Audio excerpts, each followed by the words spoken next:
자, 이번 시간에는 674페이지죠. 계약 체결상의 과실 책임을 보겠습니다. 자, 계약 체결상의 과실 책임이라는 것은 우리 민법 535조에 있죠. 계약 체결상에, 자, 계약을 체결하는 과정, 성립한 경우에 이런 이야기입니다. 그 부주의가 있었던 사람, 이 사람은 상대방의 손해를 배상할 책임이 있다. 이걸 우리는 계약 체결상의 과실 책임이라고 하고, 이것을 우리는 법 535조 민법에 규정이 되어 있다. 이런 이야기예요. 자, 535조 조문을 한번 볼게요. 1항. 목적이 불능한 계약을 체결한 때 그 불능을 알았거나 알 수 있을 자는 상대방이 그 계약의 유효를 믿음으로 인하여 받은 손해를 배상할 책임이 있다. 즉, 원시적 불능이 있는 경우에 계약이 무효가 될 것이고, 그 계약이 무효임에도 불구하고 그 원시적 불능에 대해서 알았거나 알 수 있는 사람은 그 상대방 손해에 대해서 책임져라. 이런 이야기죠. 이걸 계약 체결상의 과실 책임이라고 그래요. 그러나 그 배상액은 계약이 유효함으로 인하여 생길 이익액을 넘지 못한다. 계약이 유효되었다면, 무효가 아니라 유효라면 이행할 책임이 발생해서 그 계약 내용도 이행했다면 상대방이 이익을 갖겠죠. 그 상대방이 받을 그 범위 안에서 배상하라. 이런 이야기죠. 그러니까 손해배상의 범위를 정해준 거예요. 그 단서는 그죠. 자, 2항. 전항의 규정은 상대방이 그 불능을 알았거나 알 수 있었을 경우에는 적용하지 아니한다. 이거는 상대방, 즉 손해배상을 청구할 상대방의 요건입니다. 즉 상대방이 손해 발생한 상대방이 그 원시적 불능이라는 사실을 알았거나 또는 알 수 있었다면 손해배상 청구를 못한다는 거죠. 그러니까 이렇게 되겠네. 상대방은 몰랐고 모르는데 과실 없는 선의 무과실인 상대방이 손해가 발생했을 때 그 상대방, 그의 상대방, 계약 상대방에 대해서 손해배상을 청구할 수 있다. 이게 이제 535조의 2항의 의미입니다. 그럼 이래 되겠죠. 계약 체결상의 과실 책임이라는 535조에 이 책임이 발생하기 위한 요건은 첫 번째요. 이런 내용이 있어야 되죠. 계약이 성립했는데 그 성립한 계약의 내용을 보니까 원시적 불능이 들어간 거예요. 이행 불가능한 것이 계약 성립 당시부터 실현 불가능한 상태에 들어간 거죠. 그렇다면 성립된 계약의 효과는 이렇게 되겠죠. 무효인 계약이 되겠죠. 그 무효인 계약이라는 것은 계약상의 채권도 생기지 않고 채무도 생기지 않는다 이 말이죠. 이게 무효라는 의미예요. 이게 무효. 그런데 이 계약 성립 당사 중에 두 번째 계약 당사 중에 어느 일방은 계약 당사 중에 일방은 원시적 불능에 대해서 알았거나, 그러면 어떤 원시적 불능이라는 사실을 알았으니까 악이죠. 또는 알 수 있었을 때 과실이 있는 거죠. 몰랐지만 부주의가 있었다. 이런 상태예요. 근데 그 상대방이죠. 계약 상대방은 이 원시적 불능에 대해서 몰랐고 모르는데 과실이 없는 이런 상태로서 손해가 발생돼 있다. 상대방이요. 자, 이럴 때 이제 이 상대방은 그 일방에 대해서 이렇게 해요. 배상 책임을 물 수 있다. 배상 청구권이 발생한다. 이 말이죠. 이렇게. 그래서 이 사람은 책임을 져야 된다. 이런 이야기잖아요. 이런 내용을 우리는 이것을 요건이라 그러면 효과로서 이렇게 되겠죠. 효과는 바로 여기 상대방은 일방에 대해서요. 일방. 알았거나 알 수 있는 일방에 대해서 자기의 손해를 배상하라라고 청구할 수 있다. 이렇게 될 것이고, 이렇게. 이때 손해배상의 범위는 자기가 이행했더라면, 즉 이 계약이 유효라고 한다면 이행되었을 것이고, 이행되었다면 이때 상대방이 취득했을 이익이 있겠죠. 그걸 이행이익이라 그래요. 이행이익의 범위 내에서, 이 범위 안에서 이 신뢰 이익을 청구한다. 이것을 청구하는 거예요. 이것을. 이행이익이 넘지 않는 범위 내에서의 신뢰이익을 상대방한테 이렇게 청구한다. 이렇게 돼 있죠. 이게 이제 효과네요. 그렇죠? 이렇게. 그래서 이걸 우리는 객관적 요건이라고 그러고 객관적으로 주어지니까 요 두 번째 일방이나 타방, 상대방에 대해서는 이러한 요건을 가지고 있으니까 뭐 주관적 요건 이렇게 하겠네요. 개별적 사유니까 개별적 사유 이렇게요. 그래서 이 요건을 갖춰야 돼요. 535조가 적용되려 그러면 반드시 이 요건을 갖추었어야 됩니다. 이 요건 이렇게. 그런데 만약 이런 경우가 있을 수 있잖아요. 이 계약을 체결하는 과정에서 체결은 되지 않았지만 체결 과정에서 교섭을 하다가 말이죠. 부당하게 일방이 파기해버렸네요. 어느 일방이. 교섭 과정에서 계약 체결하는 과정, 즉 이 과정을 계약을 체결하려고 그러면 뭐 여러 조건을 맞춰 봐야 될 거 아닙니까?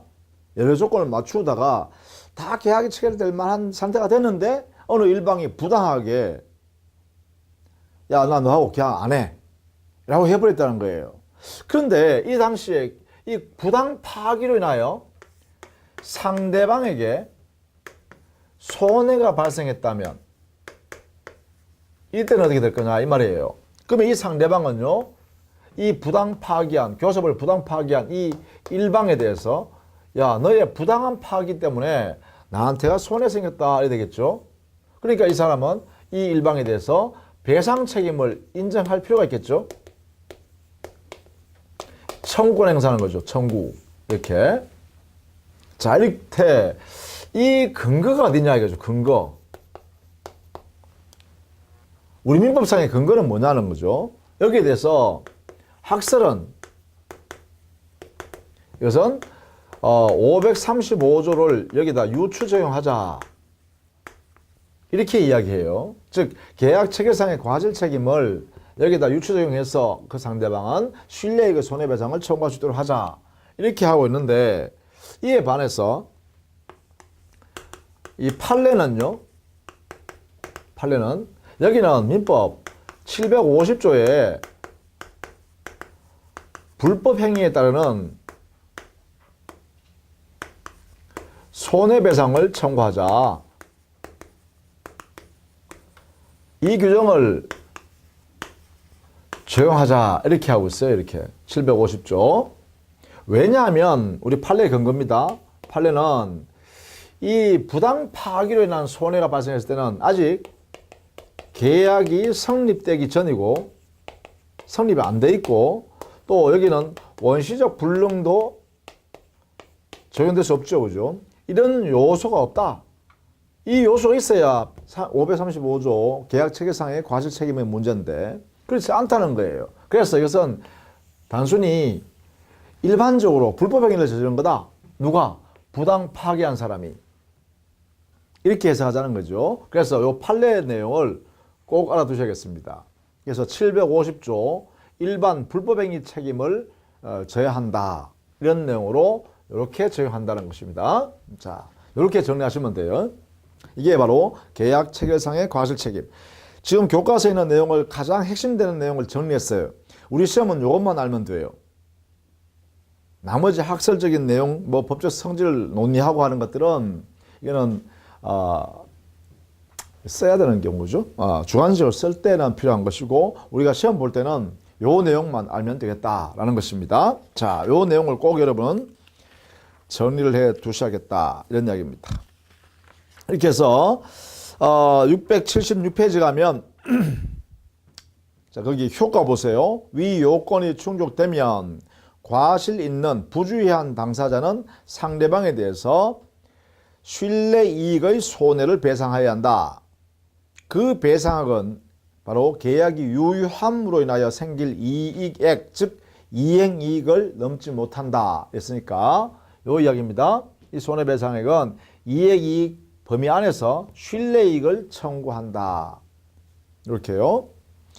그 다음에 양갈로 5번에요. 535조 확대 적용. 이것은 바로 이 이야기입니다. 주로 계약 체결하는 과정에서 교섭의 부당 파기가 이루어져서 그 상대방한테 손해가 발생했을 때 과연 어떤 근거에서 손해배상을 청구할 수 있도록 해야 될 것이냐. 이 논의예요. 535조를 적용할 것이냐 750조 일반 불법행위를 적용할 것이냐 요 논의를 거기에 확대 적용이라는 내용에 정리해 놨습니다. 요 내용을 꼭 알아두셔야 돼요. 부당 파기. 자, 이렇게 해서요. 계약의 성립에 관한 문제로 쭉 정리해 봤네요. 자, 그러면 다음 단계요. 이제 계약의 효력입니다. 681페이지죠. 계약의 효력. 자, 계약이 일정에 성립해서 효력 요건을 갖추면 계약은 일반적으로 당사자 약정된 내용대로 채권 채무 관계가 발생합니다. 계약의 효력은요. 우리 민법상 계약은 여기는 채권 계약을 말해요. 계약의 효력. 그러면 결국은 뭐가 되겠어요? 계약을 체결하면 그래요. 채권 채무 관계가 생깁니다. 당사자에 그죠? 이렇게 생겨요. 이 채권 채무의 구체적 내용은 바로 이 계약의 형태, 뭐 종류에 따라서 그 채권 채무가 정해지겠죠. 그죠? 매매 계약이면 매도인에게 매수인에게 각각 매매 계약상의 채권 채무가 생기는 거고, 임대차 계약을 하게 되면 임대인과 임차인 사이에 그 임대차 계약 내용에 따르는 채권 채무가 생길 거고, 위임 계약을 했다면 위임인과 수임인 사이에 위임 계약 내용에 따르는 채권 채무 관계가 생길 거고, 도급 계약을 하게 되면 도급인과 수급인 사이에 도급 계약의 내용에 따르는 채권 채무 관계가 발생합니다. 개별적 채권 채무 관계는 이렇게 생기는 거죠. 그 계약에 따라서. 그죠? 그러면 여기서 보려는 것은 뭐냐 하면 바로 쌍무 계약의 일반적 효력을 보려고 하는 거예요. 여기에 계약의 효력은 바로 이 계약이 일반적으로는 사회에서는 쌍무계의 일반적입니다. 이 계약의 효력을 일반적인 내용이 어떤 걸까? 이걸 보려고 하는 거예요. 그래서 일반적 효력, 이걸 살펴보려고 하는 것이고, 이때 먼저 쌍무 계약의 효력을 알기 위해서는 이 쌍무 계약의 특성, 특질, 요것을 좀 이해해야 되는데, 쌍무 계약은 대가적 채무를 선입시키는 거잖아요. 쌍무 계약 선입 당시에 계약 당사자에게 대가적인 채무를 서로 부담하는 거잖아요. 이때 이 대가적 채무의 성질은 성립상의 결련성, 이행상의 결련성, 그 다음에 존속상의 결련성 또는 소멸상의 결련성이 있어요. 이 결련성이라는 이 성격이 바로 쌍무계약의 특질입니다. 특성입니다. 너의 채무가 성립하니까 내 채무도 성립했다. 너가 이행하니까 나도 이행한다. 너의 채무가 존속하니까 나의 채무도 존속한다. 따라서 너의 채무가 소멸해버리면 내 채무도 함께 소멸하는 거다. 이러한 결련관계가 존재한다는 거예요. 아주 밀접하다는 거죠. 딱 붙어있다는 거죠. 그 정도로 관계가 밀접한 관계로서 그 채무가 서로 이런 상태로 존재한다는 거예요. 이걸 우리는 뭐라 하냐? 쌍무계약의 결련성이라 그래요. 그래서 우리는 682페이지에 가면 쌍무계약의 효력의 동그라미 2번 쌍무계약의 특질, 이 두 개의 채무, 양채무는 성립상의, 이행상의, 존속, 소멸상의 결련성이 있다 이런 거예요. 아주 밀접한 관계를 맺고 있다 이런 이야기죠. 특히 이행상의 결련성에 의해서는 너가 이행하지 않으면 나도 이행 안 한다. 그래서 너가 이행할 때 나도 동시에 이행한다 라는 그러한 작용이 이루어지겠죠. 채무관계에서. 그죠? 따라서 이걸 뭐하냐? 동시이행 관계다. 동시이행 관계니까 너의 채무 이행 안 하면 나도 채무 안 한다 이거죠. 이행 안 한다. 하지 않겠다는 거죠. 이걸 뭐하냐? 동시에 이행하지 않으면 나는 항변하겠다. 자기 채무를 동시에 이행하자고 할 수 있는 권능입니다. 동시에 이행하자 이렇게 되는 거죠. 동시에 이행하자. 그 다음에 여기에 존속상의 권련성 또는 소멸상의 권련성이라는데, 이것은 너 채무가 소멸한다면 내 채무도 소멸해야 된다 라는 성격이에요. 근데 상대방의 채무는 소멸하는 것이 후발적 불능으로서 채무자의 잘못 없는 상태로 소멸했단 말이에요. 그 상대방 채무는요 소멸하지 않았단 말이에요. 그냥 있단 말이에요. 불능이 아니란 말이에요. 그런데도 불구하고 쌍무계약상 성격 때문에 너 채무가 소멸했으니까 내 채무도 소멸하자 이렇게 주장해버리면 손실의 위험을 그럼 누가 부담해야 되는 거야? 저 원시적 불능, 후발적 불능이 발생했을 때 라는 위험 부담의 문제가 여기서는 발생하게 됩니다. 손실의 위험을 누가 부담해야 되지? 라는 문제가 여기에서 생겨요. 존소상의 결련성, 소멸상의 결련성 여기 이런 문제가 생깁니다. 그래서요 쌍무계약의 특성, 즉 이행상의 결련성과 존소상의 결련성 또는 소멸상의 결련성 이 두 개의 성격 때문에 쌍무계약이라면 이런 문제가 함께 존재합니다. 동시행 항변권이라는 권능의 제도 그리고 위험부담이라는 이 제도가 쌍무계약에서는 문제가 된다 이 말이에요. 이렇게 해요. 그래서 쌍무계약의 특성 때문에 이 두 개의 제도를 우리 민법에 규정을 두고 있다는 거예요. 특히 쌍무계약의 효력에서. 다만 이제 제3자를 위한 계약은 이제 제3자를 위한 계약 내용이요. 계약의 당사자가 아닌 제3자한테 계약상의 효과를 귀속시켜버린단 말이에요. 그런 면에서 좀 특이하기 때문에 제3자를 위한 계약을 마지막으로 다뤄요. 그건 조금 이따 보고요. 자, 먼저 동시행 항변권, 그 다음에 순차적으로 위험부담 이 두 가지를 순서대로 공부하겠습니다. 자, 먼저 동시행 항변권 볼까요?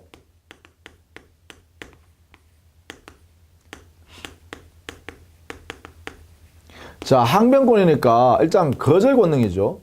거절권이다. 성격상 그죠? 거절권이에요. 항변권. 상대방의 청구에 대해서 거절한다는 것이죠. 그 거절의 내용이 뭐냐? 동시에 이행 안 하면 나는 내 채무 이행을 거절한다 라는 것이에요. 그래서 기본적으로요. 동시이행 항변권은 이 성격이요. 자기 채무 이행을 이행 제공, 이행을 제공이나 이행 이것을 연기시키는 그러한 역할의 거절권입니다. 그죠?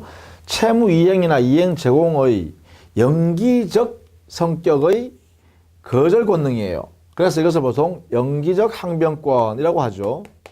뒤로 상대방 채무의 이행 제공을 할 때 나도 이행 제공하겠다.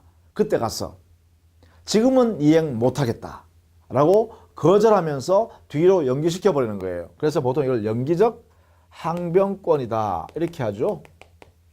이렇게. 이게 이제 기본적 속성입니다. 기본적 속성이에요. 자, 여기서부터 이제 여러분 교재는 683페이지에 그 내용이 정리되어 있어요. 여기서부터 시작합니다. 연기적 항변권. 거기 보시면 의에 기억해 보시죠. 동시행 항변권이란 것은 쌍무계약에서 채권자가 자기 채무 이행이나 이행 제공하지도 않으면서 상대방 채무자한테 이행을 청구해 오면 그 채무자는 자신의 채무 이행 제공을 거절해 버리는 거예요. 왜? 너도 내한테 이행해야 되는데 너는 이행 안 하면서 왜 청구만 해오냐 이거죠. 그래서 나도 내 채무 이행을 안 하겠다 라고 거절하는 거예요. 언제까지 안 하냐?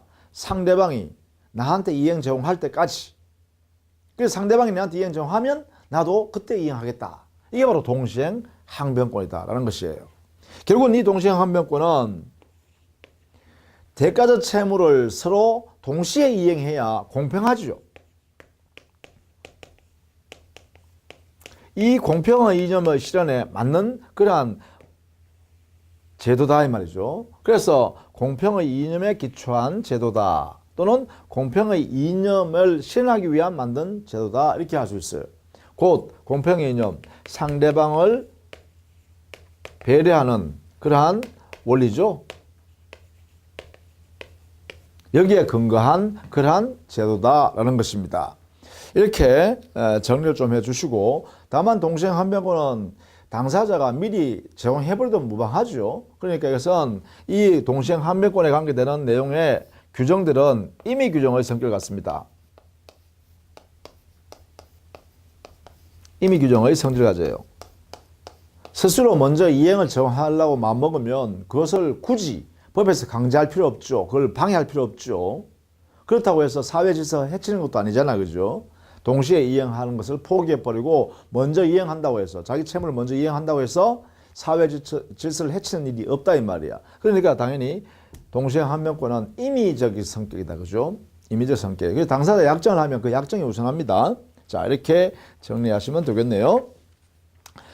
자, 그러면 이 동시행 한변권은 다음 페이지 684페이지 가보시죠. 거기 보면 동시행 한변권과 유치권을 비교해 놨어요.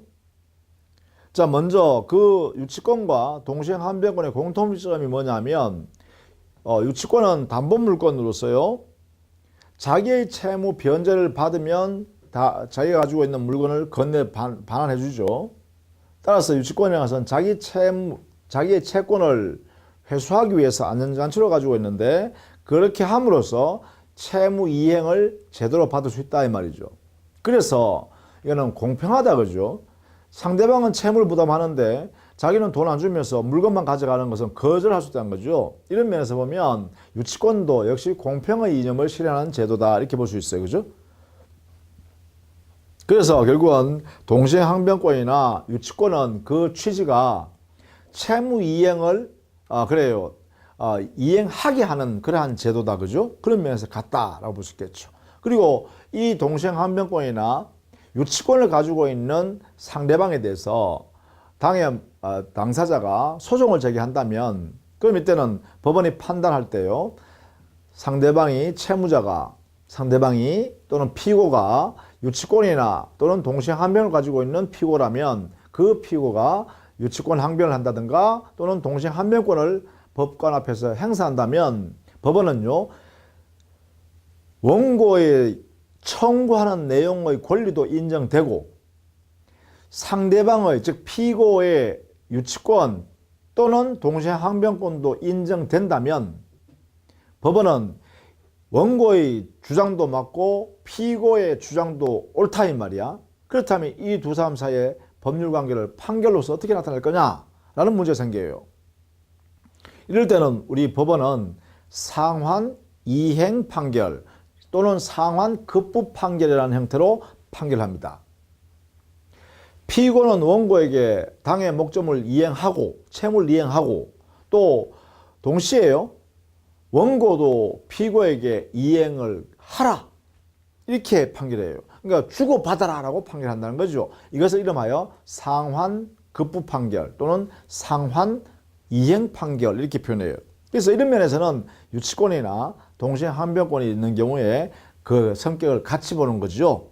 이렇게 공평의 원칙을 실현한다. 신칙에 근거한다 이 말이죠. 또 채권 변제를 촉구하는 기능을 한다. 그렇죠? 세 번째는 상환 급부 판결을 소송상에서는 이루어진다. 이런 내용이다. 그죠? 자, 차이점은 뭐냐? 유치권은 담보 물건이에요. 물건을 지배하는 거예요. 즉 채권자가 물건을 꽉 쥐고 있는 거예요. 그래서 물건에 대한 권리예요. 유치권은. 그러나 동시행 항변권에 있어서의 거절할 수 있는 내용은 뭐냐 하면 자신의 채무 이행 제공을 거절하는 거거든요. 그러니까 자신의 채무 내용이 물건을 급부하는 것도 있을 수 있고 금전을 급부하는 것도 있을 수 있고 다양한 채무가 있겠죠. 따라서 굳이 물건이 아니어도 무방하다는 거예요. 그런 면에서 두 개는 다르죠. 동시행 항변권은 물건이 아니거든요. 채권적 성격이다 이 말이죠. 그렇죠. 이런 면에서 기본적으로 성격을 달리합니다. 자, 그러면 동시행 항변권이 성립하기 위한 요건이 뭘까? 동시행 항변을 성립하기 위해서는 첫 번째,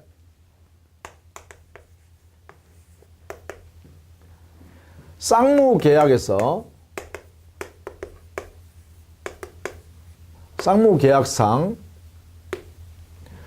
대가적 채무가 일단 존재하죠. 그죠? 채무의 존재가 있어야 돼요. 두 번째요. 상대방의 채무도 이행기, 변제기가 도래했습니다. 그런데 세 번째요. 이 상대방 채무가요. 그럼 상대방이 자신의 채무,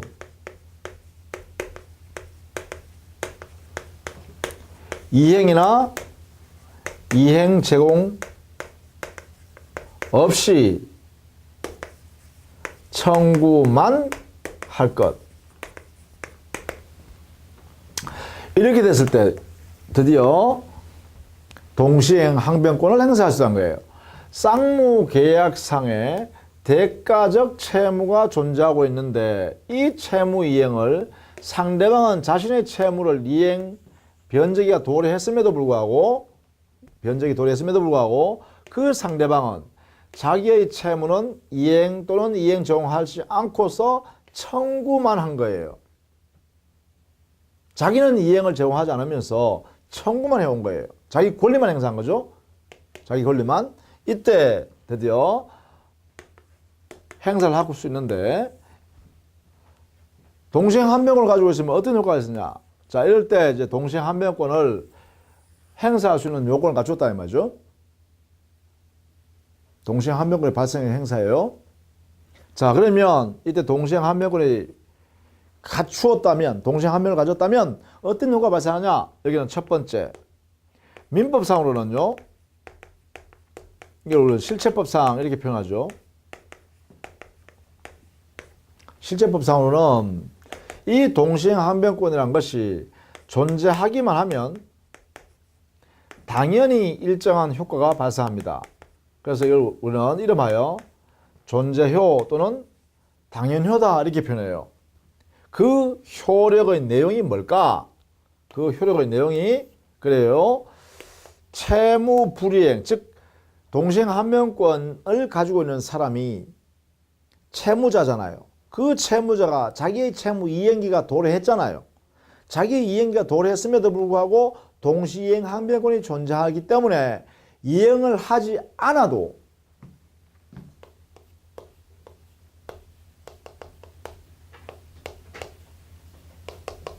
이게 숨어 있어요.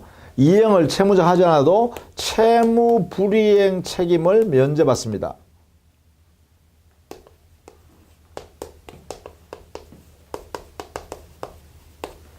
즉 채무 불이행 중에서도 이행 지체가 되겠죠. 이행기가 지났는데도 불구하고 이행을 하지 않는 거죠.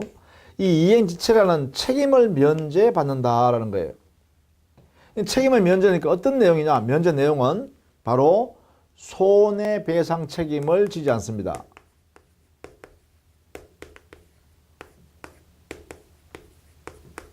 그리고 계약 해제를 못합니다.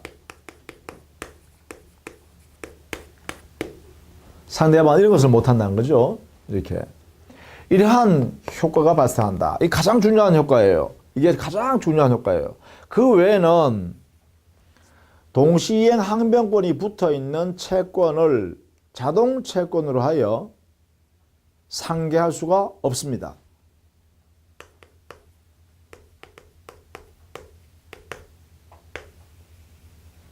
동시이행 항변권이 붙어있는 채권을 가지고 자동 채권으로 삼아서 상계할 수가 없습니다.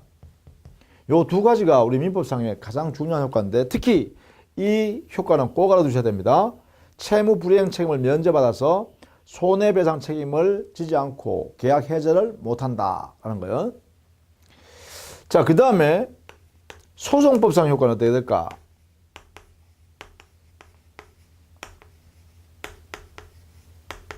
소송법상 효과는요, 반드시 동시이행 항변권을 가지고 있는 사람인 채무자가 피고가 되어서 원고로부터 이행 청구를 당했을 때 동시이행 항변권이 있다는 것을 법관 앞에서 행사해야만 일정한 효과를 부여합니다. 이때 요소는 행사효라고 해요. 그러면 행사효의 효력이 뭐냐? 바로 행사해야만 법원의 심판을 받을 수 있다.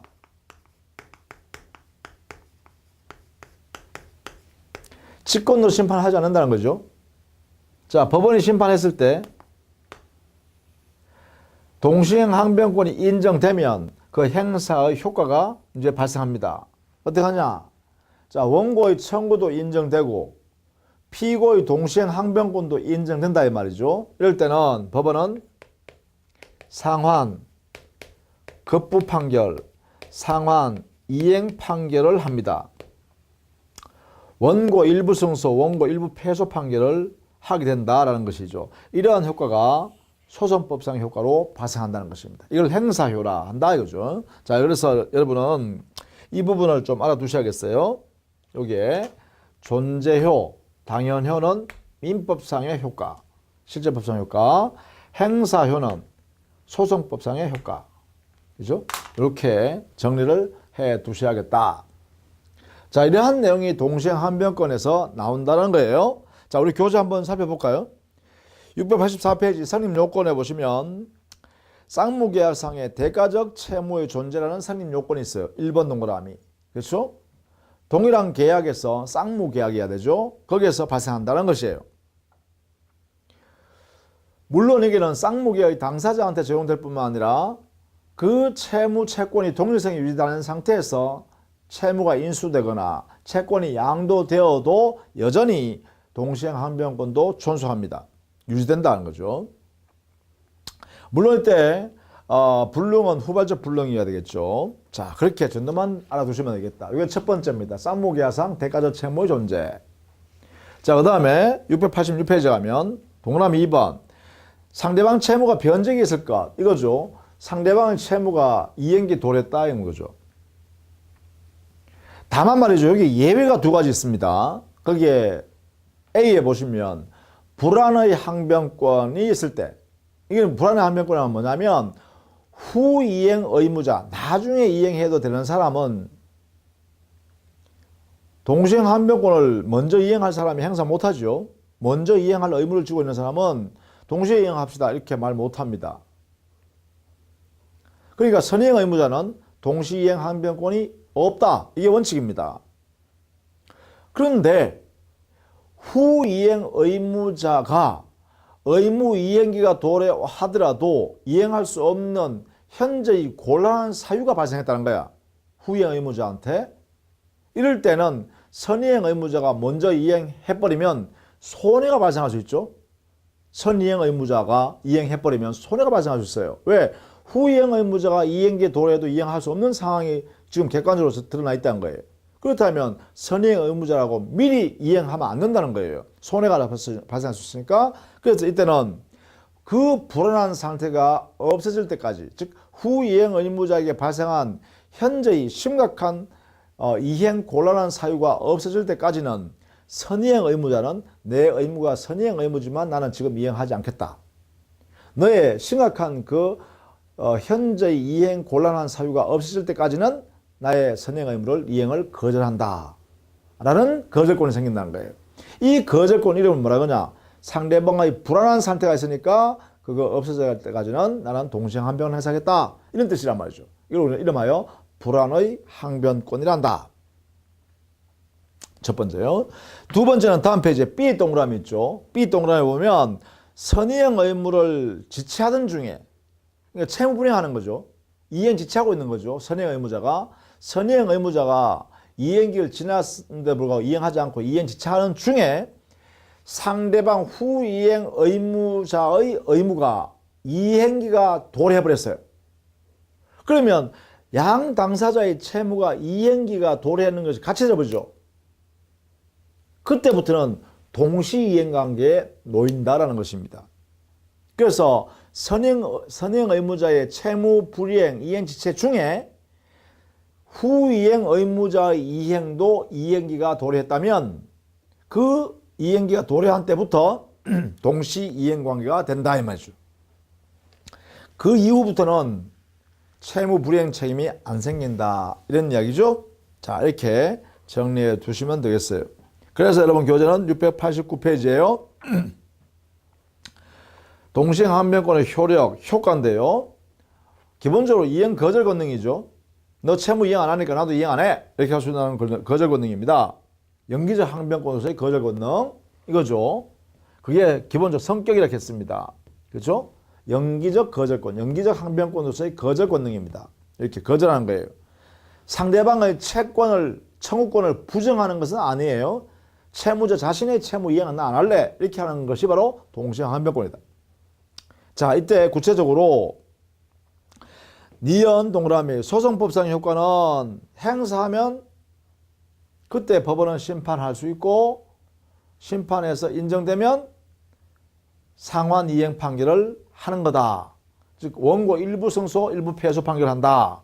이렇게 정리하시면 되겠고 그 다음에 690페이지 가면 동그라미 2번 이행지체 저지효 이렇게 돼 있어요. 그게 바로 민법상의 효과, 실체법상 효과예요.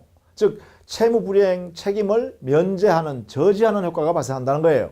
이행지체 책임을 지지 않는다는 거죠. 그래서 손해배상이나 계약 해제가 인정되지 않는다. 상대방한테. 그죠? 이렇게 정리해 두시면 돼요. 이렇게 정리하시면 됩니다. 이렇게. 그래서 여러분 간단하게 제가 정리해 주셨죠. 이런 내용으로 시험이 나온다는 것입니다. 조심하시면 되겠죠. 그리고 동그라미 3번에 보시면 상계 금지효 했는데 이것도 역시 민법상의 효과예요. 그렇죠? 거기에 내용을 잘 봐두십시오. 동시이행 항변권이 붙어있는 채권을 자동채권으로 하여 자동채권으로 하여입니다. 수동채권 아니에요. 자동채권으로 하여. 그러니까 지금 나 상계할래 라고 하는 상계권을 주장하는 사람 있죠. 나 상계할게 니하고 이렇게 할 때 이 상계할게 라고 하는 이 사람의 가지고 있는 채권, 이걸 자동채권이라고 그래요. 나 상계한다라고 의사표시하는 사람이 가지고 있는 채권, 이 사람의 채권을 자동채권이라고 그래요. 이렇게. 근데 내 자동채권은 상대방한테 동시에 한 병을 붙어 있다는 거예요. 이 나의 채권에 상대방이 동시에 한 병을 가지고 있다는 거예요. 그러니까 자동채권에 동시행 항변을 가지고 있다. 그러니까 이걸 이름하여 이렇게 하는 거죠. 동시행 항변이 붙어 있는 채권. 이것을 자동채권으로 해서 상계한다 그러면 상대방은 동시행 항변도 소멸하니까 당 상대방은 동시행 항변을 가지고 있는 것인데 불구하고 그렇죠? 그걸 소멸시켜 버리면 안 되죠. 그래서 상계할 수 없다라는 거예요. 자, 그 내용을 알아두시면 되겠고 그 다음에 692페이지 가면 명문 규정으로 동시행 항변권을 확대 규정해 놓은 것도 있고 우리 판례가 민법에 명문 규정은 없지만 동시이행 관계에 있다라고 판단한 예도 있고 동시이행 관계가 아니다라고 한 판례를 나타낸 것도 있어요. 거기에 동시이행 관계가 아니라고 한 판례를 보시면 변제와 담보권 소멸, 변제와 담보권의 등기를 말소한다든가 이런 것들 있죠. 그게 바로 선후관계예요. 거기에 예컨대 1번 변제와 담보권 소멸했는데 이 의미는 이렇게 해석해야 돼요. 변제와 담보권 등기가 되어 있는 저당권의 저당권 등기를 말소해주는 의무, 저당권자가 또 양도담보권자인 부동산 양도담보권자의 경우에는 소유권 등기를 담보권자가 가지고 있어요. 그 소유권 등기를 말소해주는 의무.